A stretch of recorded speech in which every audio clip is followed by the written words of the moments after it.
Have you ever looked in the mirror and thought, when did I stop being me?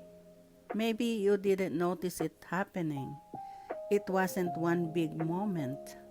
It happened slowly. You stopped doing the things you loved and stopped saying what you really thought. You started choosing your words carefully. You started asking yourself, will this make them angry? Will this start another argument? Should I just keep quiet? And little by little, you become smaller inside a relationship. Today, I want to talk about that because one of the most important lessons I've learned through my own relationships is this. You can love someone deeply and still lose pieces of yourself trying to keep the relationship together. Welcome back to Healing Hearts with Melanie. Who were you before the relationship? Think back. Before the marriage, before the relationship, before you became someone's wife, husband, girlfriend, boyfriend, partner. Who were you?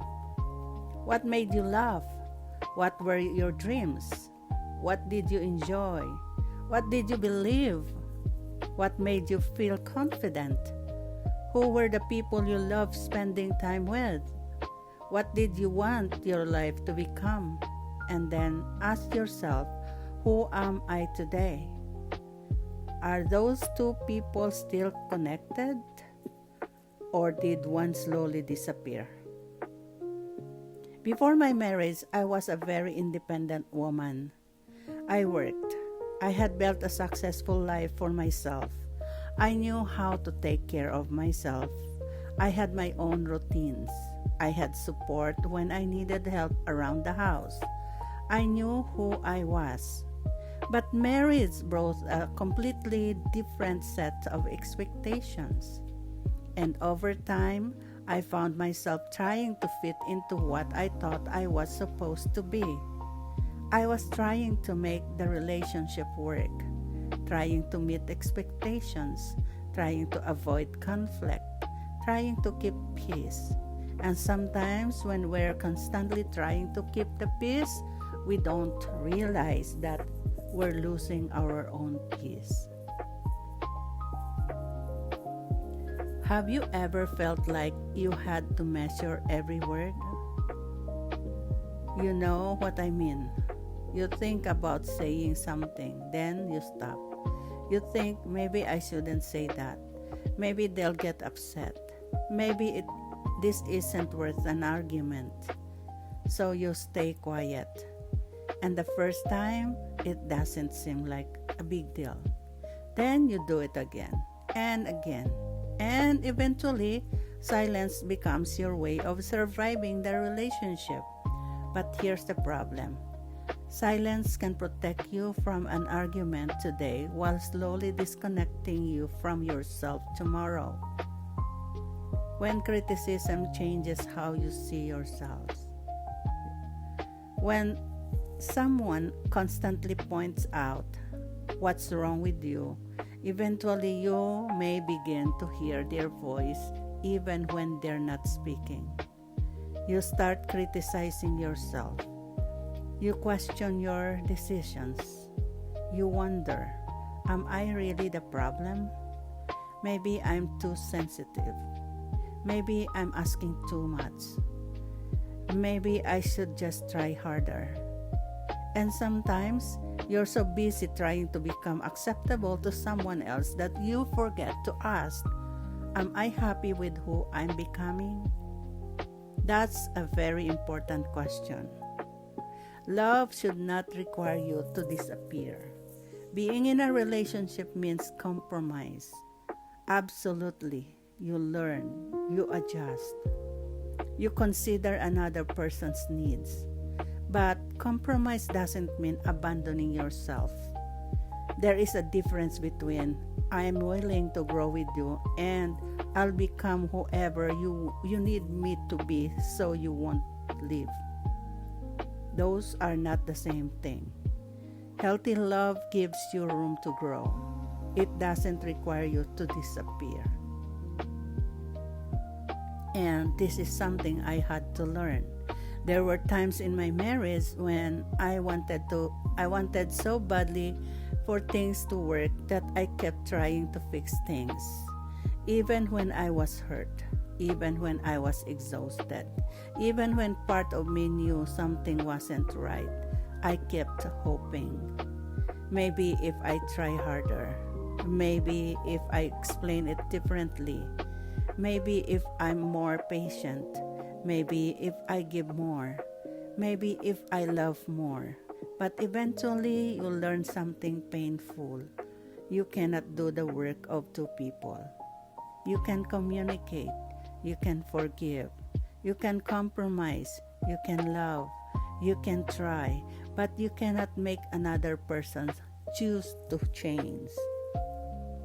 Your identity matters. If you're listening today and you're married, I want you to think about something.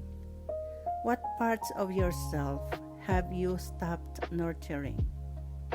Your friendships, your hobbies, your dreams, your career, your faith, your creativity, your health, your sense of humor, the woman or man you were before the relationship?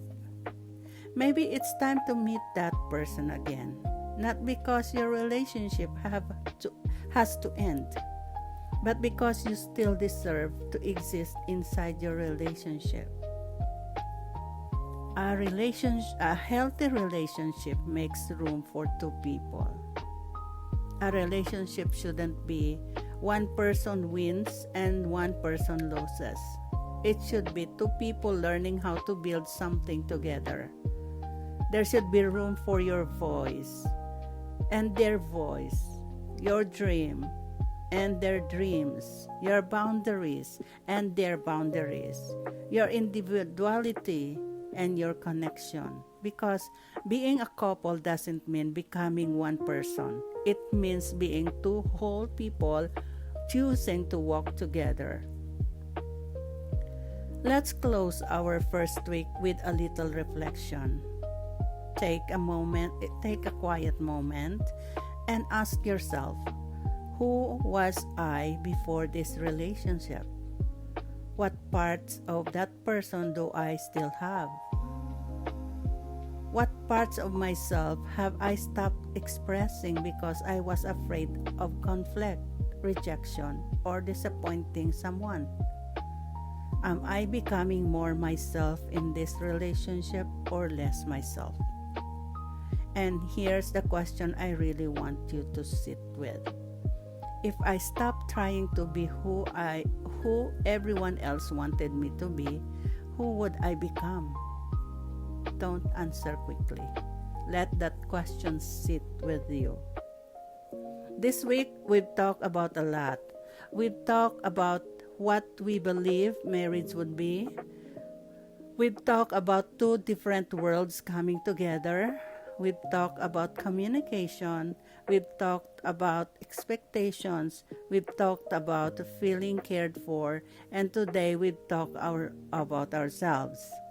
Because before we can build a healthy relationship with another person, we have to be willing to understand our relationship with ourselves. My 14 years of marriage taught me many things, and I'm going to share more of those lessons with you over the next several weeks.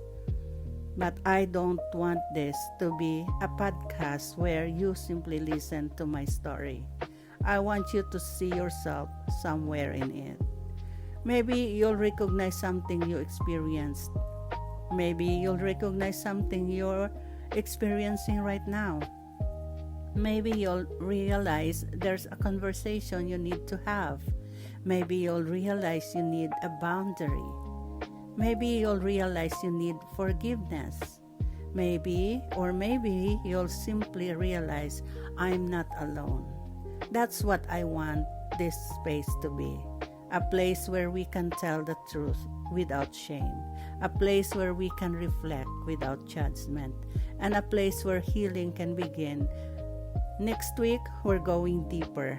We're going to talk about criticism, emotional safety, resentment, keeping score, and what happens when the person you love becomes the person whose words hurt you the most. And yes, I'll be sharing more of my own story, but always with one purpose, not to stay in the pain, to learn from it.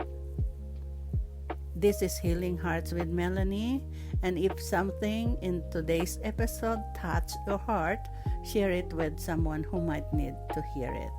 Because sometimes we don't need someone to give us all the answers. Sometimes we just need someone to remind us, you are still in there. Take care of your heart, and remember, you can love someone without losing yourself. I'll see you next week. Listen, heal, and grow.